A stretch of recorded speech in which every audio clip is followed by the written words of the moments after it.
Bismillahirrahmanirrahim. Hello and very good morning to all of you. I hope you're safe and sound. Welcome to Melly's Telegram classes. This is the grammar lesson for advanced level. Now that we have talked about the markers of adjective clause, today we're going to talk about the kinds of adjective clause. According to punctuation, an adjective clause has two types. Number one, essential or restrictive adjective clause, and number two, non-essential or non-restrictive adjective clause. Let's talk about the first one. What is a restrictive adjective clause? This kind of adjective clause is used to give essential or important information about the antecedent. The information that a restrictive adjective clause gives about an antecedent is very important to the meaning of the sentence. And if you remove a restrictive adjective clause from a sentence, clarity in the meaning is lost. Let's talk about some of the main points of restrictive adjective clause. Number one, commas are not used. There is no need of using a comma before or after a restrictive adjective clause.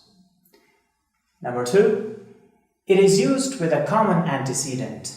Remember, the antecedent of a restrictive adjective clause is usually a common noun, not a proper noun. Number three, it gives important information about its antecedent. If it is deleted, clarity is lost. As I said earlier, you cannot delete a restrictive adjective clause from a sentence. If you delete it, clarity is lost in the meaning. The meaning of the sentence will become ambiguous.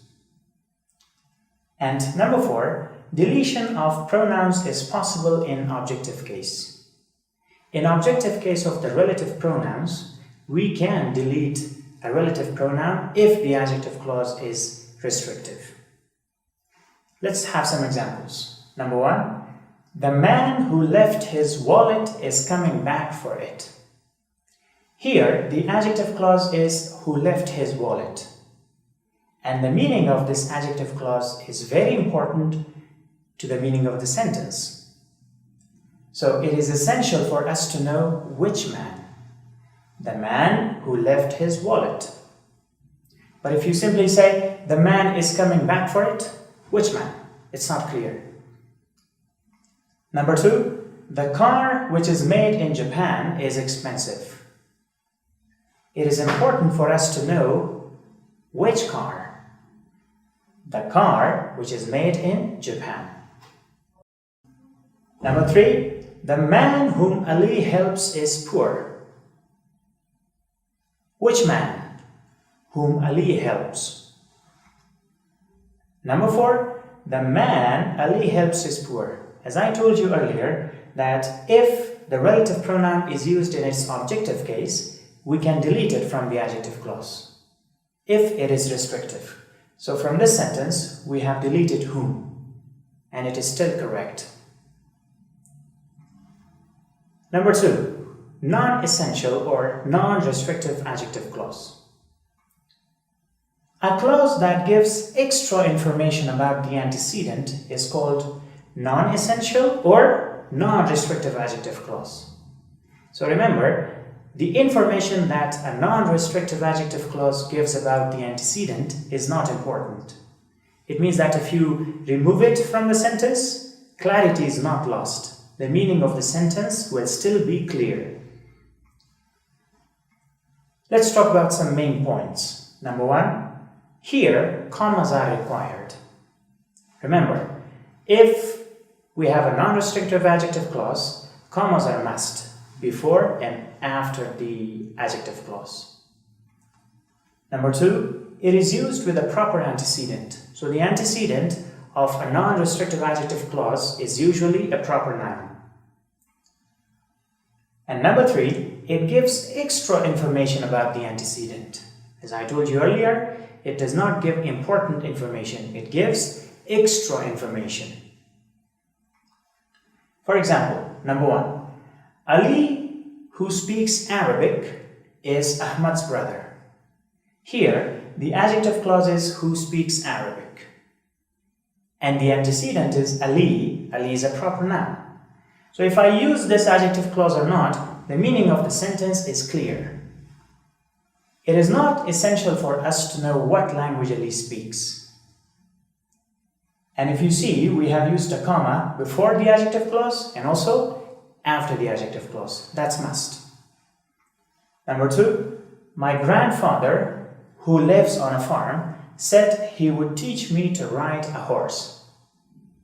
So here, it is not essential for us to know where he lives. That's why we call it a non-essential or non-restrictive adjective clause. Number 3, Ahmad, who always plays cricket, is an actor. The adjective clause is who always plays cricket, and the antecedent is Ahmad, a proper noun, and it's not important for us to know about cricket. Let's talk about a very important point. Sometimes commas change meanings. Let's have a look at these 2 examples. Number 1, my brother who teaches at Melli is an engineer. In this sentence, we have 2 commas, one before the adjective clause and one after the adjective clause. And number 2, my brother who teaches at Melli is an engineer. Here, we don't have commas. Both of these sentences are correct, but there is a big difference in their meaning. The first example shows that I have only one brother. But the second example shows that I have more than one brother, and I'm talking about one of them. Let's do an oral exercise. Find the essential and non-essential clauses. There are some sentences you have to find in which sentence we have an essential adjective clause and in which sentence we have a non-essential adjective clause. Let me do the first one. John Wayne, who appeared in over 200 movies, was the biggest box office attraction of his time. In this sentence, the adjective clause is who appeared in over 200 movies, and the antecedent is John Wayne, which is a proper noun. And we also have commas. So you can say that it is a non-restrictive adjective clause. Good luck with the rest of them.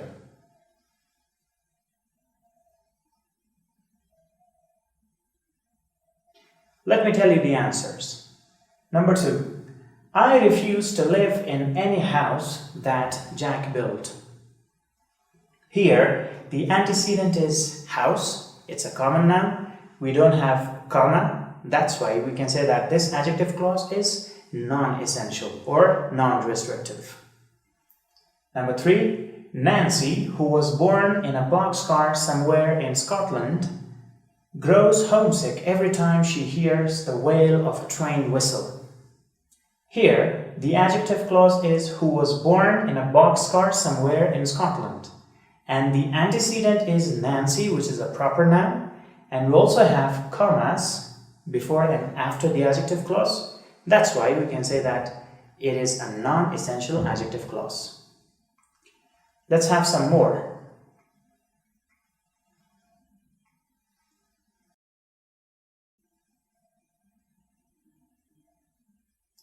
Let me share the answers with you. Number 4, my new running shoes, which cost more than $100, fell apart during the marathon. It's a non-restrictive adjective clause. Number 5, I lent some money to Abdullah, whose house was destroyed in the flood. It's a non-essential or non-restrictive adjective clause.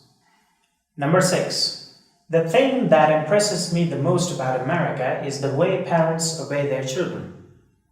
This is a restrictive or essential adjective clause.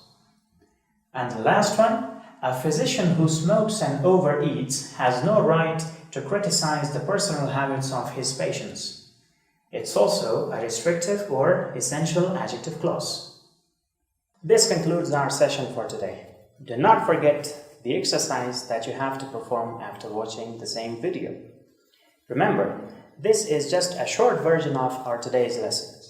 The very lesson is taught in complete details in our regular classes. Thank you.